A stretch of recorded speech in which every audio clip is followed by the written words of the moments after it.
Capítulo 3. La audiencia. El señor de Treville estaba en aquel momento de muy mal humor, sin embargo, saludó cortésmente al joven, que se inclinó hasta el suelo, y sonrió al recibir su cumplido, cuyo acento bearnés le recordó a la vez su juventud y su región. Doble recuerdo que hace sonreír al hombre en todas las edades. Pero acordándose casi al punto de la antecámara y haciendo a de Artagnan un gesto con la mano, como para pedirle permiso para terminar con los otros antes de comenzar con él, llamó 3 veces, aumentando la voz cada vez. De suerte que recorrió todos los tonos intermedios entre el acento imperativo y el acento irritado: Athos, Porthos, Aramis, los 2 mosqueteros con los que ya hemos trabado conocimiento, y que respondían a los 2 últimos de estos 3 nombres. Dejaron enseguida los grupos de que formaban parte y avanzaron hacia el gabinete cuya puerta se cerró detrás de ellos una vez que hubieron franqueado el umbral. Su continente, aunque no estuviera completamente tranquilo,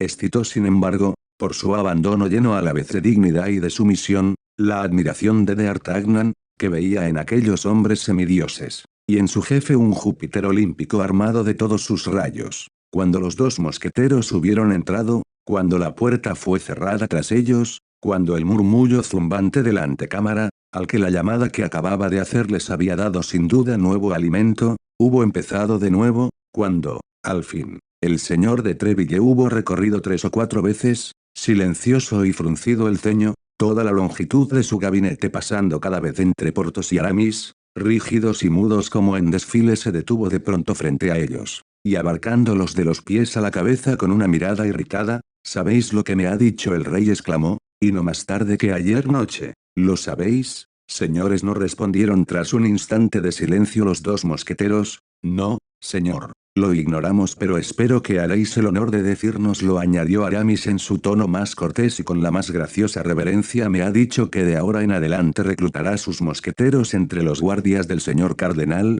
«Entre los guardias del señor cardenal. ¿Y eso por qué?», preguntó vivamente Porthos. «Porque ha comprendido que su vino peleón necesitaba ser remozado con una mezcla de buen vino». Los 2 mosqueteros se ruborizaron hasta el blanco de los ojos. D'Artagnan no sabía dónde estaba y hubiera querido estar a 100 pies bajo tierra sí, continuó el señor de Treville animándose, sí, y su majestad tenía razón, porque, por mi honor, es cierto que los mosqueteros juegan un triste papel en la corte. El señor cardenal contaba ayer, durante el juego del rey, con un aire de condolencia que me desagradó mucho, que anteayer esos malditos mosqueteros, esos juerguistas, y reforzaba estas palabras con un acento irónico que me desagradó más todavía, esos matasietes, añadió mirándome con su ojo de ocelote, se habían retrasado en la calle Ferow, en una taberna, y que una ronda de sus guardias, creí que iba a reírse en mis narices, se había visto obligada a detener a los perturbadores. «Diablos, debéis saber algo. Arrestar mosqueteros. ¿Erais vosotros? ¿Vosotros? No lo neguéis. Os han reconocido y el cardenal ha dado vuestros nombres. ¿Es culpa mía? Sí, culpa mía, porque soy yo quien elijo a mis hombres. Veamos vos, Aramis, ¿por qué diablos me habéis pedido la casaca cuando también ibais a estar bajo la sotana? Y vos, Porthos, veamos, tenéis un talí de oro tan bello solo para colgar en él una espada de paja. Y Athos, no veo a Athos». «¿Dónde está, señor?», respondió tristemente Aramis. «Está enfermo, muy enfermo, enfermo, muy enfermo, decís». «¿Y de qué enfermedad temen que sea la viruela, señor?», respondió Porthos, queriendo terciar con una frase en la conversación, y sería molesto porque a buen seguro le estropearía el rostro. «Viruela. Vaya gloriosa historia la que me contáis, Porthos. Enfermo de viruela a su edad. No, sino herido sin duda. Muerto quizá. Ah, si ya lo sabía yo. Maldita sea. Señores mosqueteros, solo oigo una cosa, que se frecuentan los malos lugares, que se busca querella en la calle y que se saca la espada en las encrucijadas. No quiero, en fin, que se dé motivos de risa a los guardias del señor cardenal, que son gentes valientes, tranquilas, diestras, que nunca se ponen en situación de ser arrestadas, y que, por otro lado, no se dejarían detener, estoy seguro. Preferirían morir allí mismo antes que dar un paso atrás, largarse, salir pitando, huir. Bonita cosa para los mosqueteros del rey». Porthos y Aramis temblaron de rabia. De buena gana habrían estrangulado al señor de Treville, si en el fondo de todo aquello no hubieran sentido que era el gran amor que les tenía lo que le hacía hablar así. golpeaban el suelo con el pie, se mordían los labios hasta hacerse sangre y apretaban con toda su fuerza la guarnición de su espada. Fuera se había oído llamar, como ya hemos dicho, a Athos, Porthos y Aramis, y se había adivinado,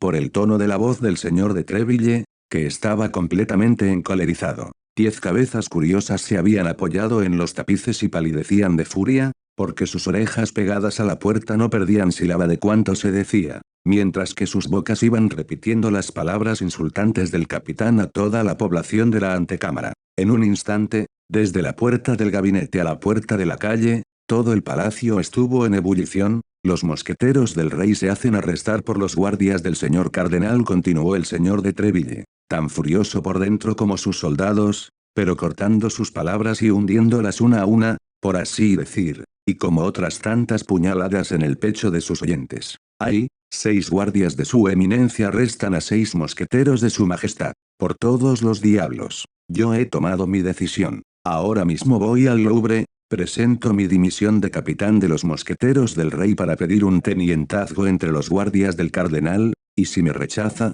por todos los diablos, me hago abad. A estas palabras el murmullo del exterior se convirtió en una explosión, por todas partes no se oían más que juramentos y blasfemias. Los maldición, los maldita sea, los por todos los diablos se cruzaban, en el aire. D'Artagnan buscaba una tapicería tras la cual esconderse, y sentía un deseo desmesurado de meterse debajo de la mesa. Bueno, mi capitán, dijo Porthos, fuera de sí, la verdad es que éramos 6 contra 6, pero fuimos cogidos traicioneramente. Y antes de que hubiéramos tenido tiempo de sacar nuestras espadas, 2 de nosotros habían caído muertos, y Athos, herido gravemente, no valía mucho más. Ya conocéis vos a Athos, pues bien, capitán, trató de levantarse 2 veces, y volvió a caer las 2 veces. Sin embargo, no nos hemos rendido, no, nos han llevado a la fuerza. En camino, nos hemos escapado. En cuanto a Athos, lo creyeron muerto, y lo dejaron tranquilamente en el campo de batalla,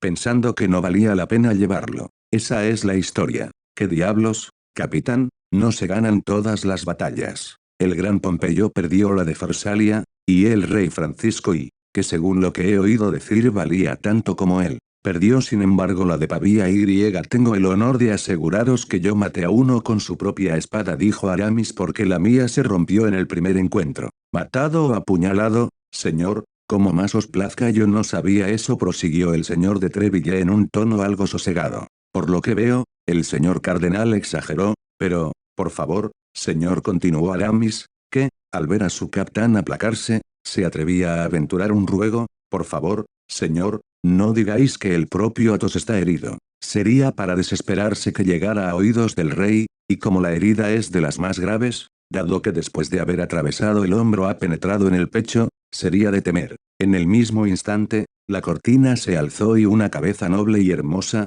pero horriblemente pálida, apareció bajo los flecos. Athos, exclamaron los 2 mosqueteros. Athos, repitió el mismo señor de Treville, me habéis mandado llamar. Señor, dijo Athos al señor de Treville con una voz debilitada pero perfectamente calma, me habéis llamado por lo que me han dicho mis compañeros, y me apresuro a ponerme a vuestras órdenes. Aquí estoy, señor, ¿qué me queréis? Y con estas palabras, el mosquetero, con firmeza irreprochable, ceñido como de costumbre, entró con paso firme en el gabinete. El señor de Treville, emocionado hasta el fondo de su corazón por aquella prueba de valor, se precipitó hacia él. Estaba diciéndoles a estos señores, añadió, que prohíbo a mis mosqueteros exponer su vida sin necesidad, porque las personas valientes son muy caras al rey, y el rey sabe que sus mosqueteros son las personas más valientes de la tierra. Vuestra mano, Athos. Y sin esperar a que el recién venido respondiese por sí mismo a aquella prueba de afecto, al señor de Treville cogía su mano derecha y se la apretaba con todas sus fuerzas sin darse cuenta de que Athos, cualquiera que fuese su dominio sobre sí mismo,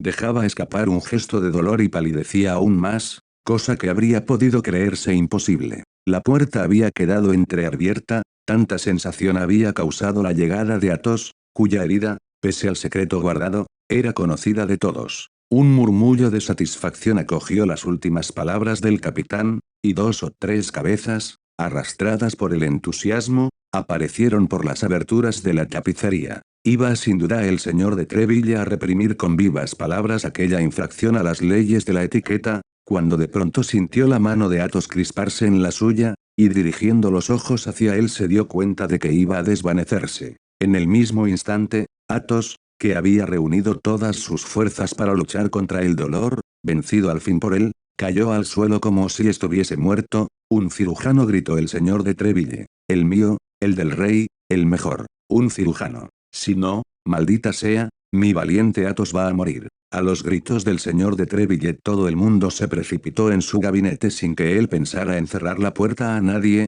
afanándose todos en torno del herido. Pero todo aquel afán hubiera sido inútil si el doctor exigido no hubiera sido hallado en el palacio mismo. Atravesó la multitud, se acercó a Athos, que continuaba desvanecido y como todo aquel ruido y todo aquel movimiento le molestaba mucho. Pidió como primera medida y como la más urgente que el mosquetero fuera llevado a una habitación vecina. Por eso el señor de Treville abrió una puerta y mostró el camino a Porthos y a Aramis, que llevaron a su compañero en brazos. Detrás de este grupo iba el cirujano, y detrás del cirujano la puerta se cerró. Entonces el gabinete del señor de Treville, aquel lugar ordinariamente tan respetado, se convirtió por un momento en una sucursal de la antecámara. Todos disertaban, peroraban, hablaban en voz alta, jurando, blasfemando, enviando al cardenal y a sus guardias a todos los diablos. Un instante después, Porthos y Aramis volvieron, solo el cirujano y el señor de Treville se habían quedado junto al herido. Por fin,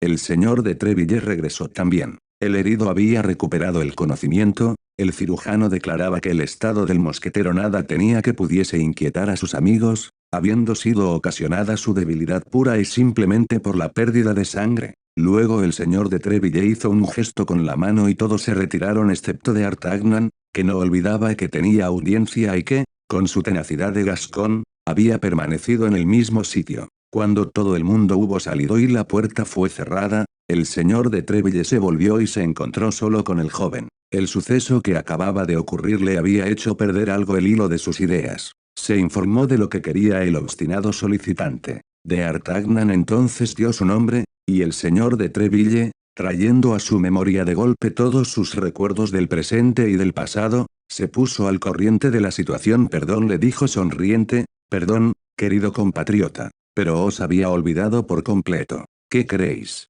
Un capitán no es nada más que un padre de familia cargado con una responsabilidad mayor que un padre de familia normal. Los soldados son niños grandes, pero ¿cómo debo hacer que las órdenes del rey, y sobre todo las del señor cardenal, se cumplan? D'Artagnan no pudo disimular una sonrisa. Ante ella, el señor de Treville pensó que no se la sabía con un imbécil y, yendo derecho al grano, cambiando de conversación, dijo: quise mucho a vuestro señor padre. ¿Qué puedo hacer por su hijo? Daos prisa, mi tiempo no es mío, señor, dijo D'Artagnan, al dejar Tarbes y venir hacia aquí. Me proponía pediros, en recuerdo de esa amistad cuya memoria no habéis perdido, una casaca de mosquetero. Pero después de cuanto he visto desde hace 2 horas, comprendo que un favor semejante sería enorme, y tiemblo de no merecerlo. En efecto, joven, es un favor, respondió el señor de Treville. Pero quizá no esté tan por encima de vos como creéis o fingís creerlo. Sin embargo, una decisión de su majestad ha previsto este caso,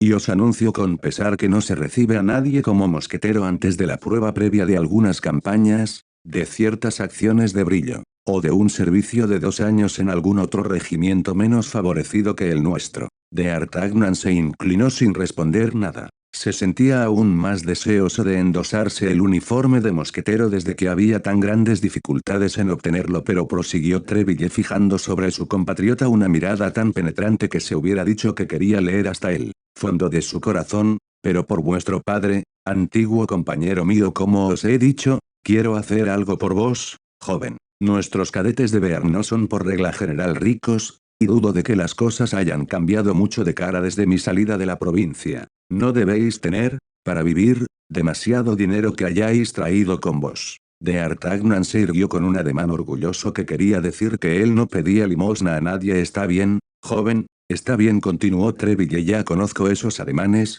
Yo vine a París con 4 escudos en mi bolsillo, y me hubiera batido con cualquiera que me hubiera dicho que no me hallaba en situación de comprar el Louvre. D'Artagnan se irguió más y más, gracias a la venta de su caballo, comenzaba su carrera con 4 escudos más de los que el señor de Treville había comenzado la suya. Debéis, pues, decía yo, tener necesidad de conservar lo que tenéis, por fuerte que sea esa suma, pero debéis necesitar también perfeccionaros en los ejercicios que convienen a un gentilhombre. Escribiré hoy mismo una carta al director de la Academia Real y desde mañana os recibirá sin retribución alguna. No rechacéis este pequeño favor. Nuestros gentiles hombres de mejor cuna y más ricos lo solicitan a veces sin poder obtenerlo. Aprenderéis el manejo del caballo, esgrima y danza, haréis buenos conocimientos, y de vez en cuando volveréis a verme para decirme cómo os encontráis y si puedo hacer algo por vos. Por desconocedor que fuera de Artagnan de las formas de la corte, se dio cuenta de la frialdad de aquel recibimiento.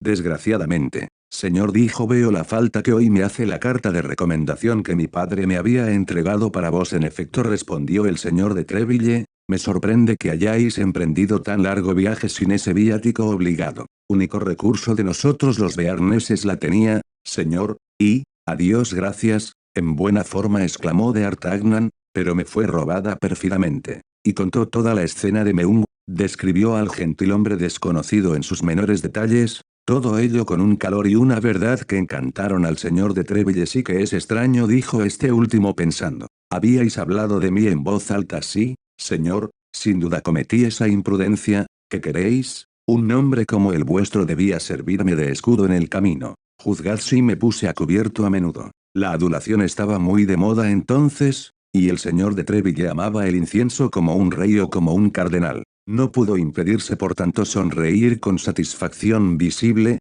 pero aquella sonrisa se borró muy pronto, volviendo por sí mismo a la aventura de Meung. Decidme, repuso, ¿no tenía ese gentilhombre una ligera cicatriz en la sien? Sí. Como lo haría la rozadura de una bala. ¿No era un hombre de buen aspecto? Sí. ¿Y de gran estatura? Sí. ¿Pálido de tez y moreno de pelo? Sí. Sí, eso es. ¿Cómo es, señor, que conocéis a ese hombre? Ah, si alguna vez lo encuentro, y os juro que lo encontraré, aunque sea en el infierno. Esperaba a una mujer, prosiguió Treville. Al menos se marchó tras haber hablado un instante con aquella a la que esperaba. No sabéis cuál era el tema de su conversación. Él le entregaba una caja, le decía que aquella caja contenía sus instrucciones, y le recomendaba no abrirla hasta Londres. Era inglesa esa mujer, la llamaba Milady. Él es, murmuró Treville. Él es. Y yo le creía aún en Bruselas. Señor, ¿sabéis quién es ese hombre? Exclamó de Artagnan. Indicadme quién es y dónde está, y os libero de todo, incluso de vuestra promesa de hacerme ingresar en los mosqueteros,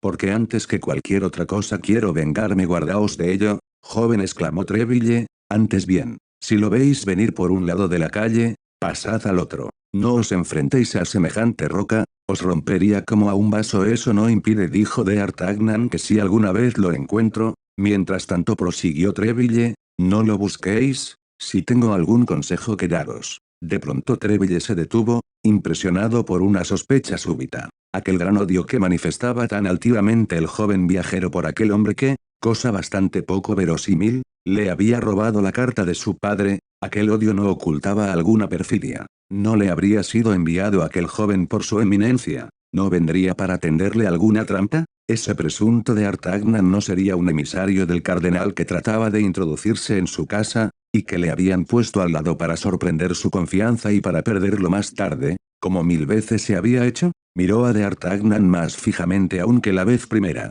Solo se tranquilizó a medias por el aspecto de aquella fisonomía chispeante de ingenio astuto y de humildad afectada. Sé de sobra que es Gascón, pensó, pero puede serlo tanto para el cardenal como para mí. Veamos, probémosle. Amigo mío, le dijo lentamente, quiero, como a hijo de mi viejo amigo, porque tengo por verdadera la historia de esa carta perdida, quiero, dijo, para reparar la frialdad que habéis notado ante todo en mi recibimiento, descubriros los secretos de nuestra política. El rey y el cardenal son los mejores amigos del mundo, sus aparentes altercados no son más que para engañar a los imbéciles. No pretendo que un compatriota, un buen caballero, un muchacho valiente, hecho para avanzar, sea víctima de todos esos fingimientos y caiga como un necio en la trampa, al modo de tantos otros que se han perdido por ello. Pensad que yo soy adicto a estos dos amos todopoderosos, y que nunca mis diligencias serias tendrán otro fin que el servicio del rey y del señor cardenal, uno de los más ilustres genios que Francia ha producido.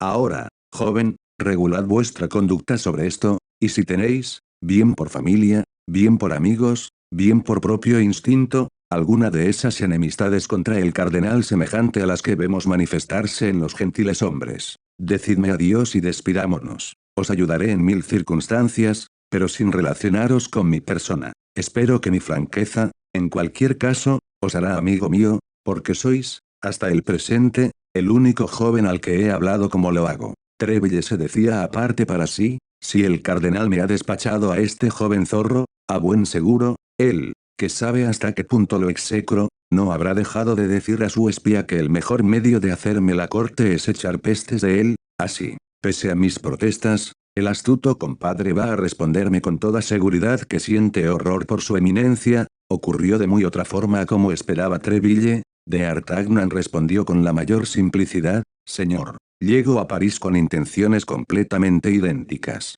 Mi padre me ha recomendado no aguantar nada salvo del rey, del señor cardenal y de vos, a quienes tiene por los 3 primeros de Francia. De Artagnan añadía el señor de Treville a los otros dos, como podemos darnos cuenta, pero pensaba que este añadido no tenía por qué estropear nada. Tengo, pues, la mayor veneración por el señor cardenal, continuó, y el más profundo respeto por sus actos. Tanto mejor para mí, señor, si me habláis, como decís, con franqueza, porque entonces me haréis el honor de estimar este parecido de gustos, mas si habéis tenido alguna desconfianza, muy natural por otra parte. Siento que me pierdo diciendo la verdad, pero, tanto peor, así no dejaréis de estimarme, y es lo que quiero más que cualquier otra cosa en el mundo. El señor de Treville quedó sorprendido hasta el extremo. Tanta penetración, tanta franqueza, en fin, le causaba admiración, pero no disipaba enteramente sus dudas. Cuanto más superior fuera este joven a los demás,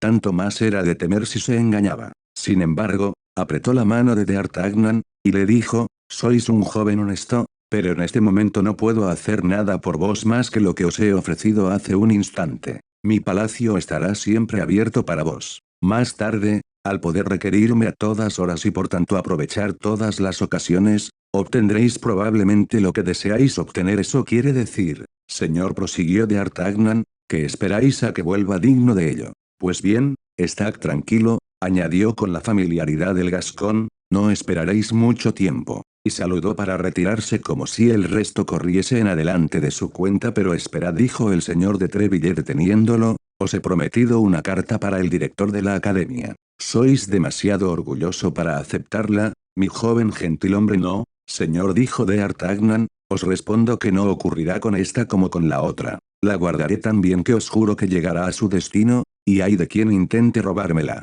El señor de Treville sonrió ante esa fanfarronada y, dejando a su joven compatriota en el vano de la ventana, donde se encontraba y donde habían hablado juntos, fue a sentarse a una mesa y se puso a escribir la carta de recomendación prometida. Durante ese tiempo, D'Artagnan, que no tenía nada mejor que hacer, se puso a batir una marcha contra los cristales, mirando a los mosqueteros que se iban uno tras otro, y siguiéndolos con la mirada hasta que desaparecían al volver la calle. El señor de Treville, después de haber escrito la carta, la selló y, levantándose, se acercó al joven para dársela, pero en el momento mismo en que D'Artagnan extendía la mano para recibirla, el señor de Treville quedó completamente estupefacto al ver a su protegido dar un salto, enrojecer de cólera y lanzarse fuera del gabinete gritando: «¡Ah, maldita sea! Esta vez no se me escapará». «¿Pero quién?», preguntó el señor de Treville. «Él, mi ladrón», respondió D'Artagnan. «Ah, traidor». Y desapareció. «Diablo de loco», murmuró el señor de Treville. «A menos», añadió, «que no sea una manera astuta de zafarse, al ver que ha amarrado su golpe».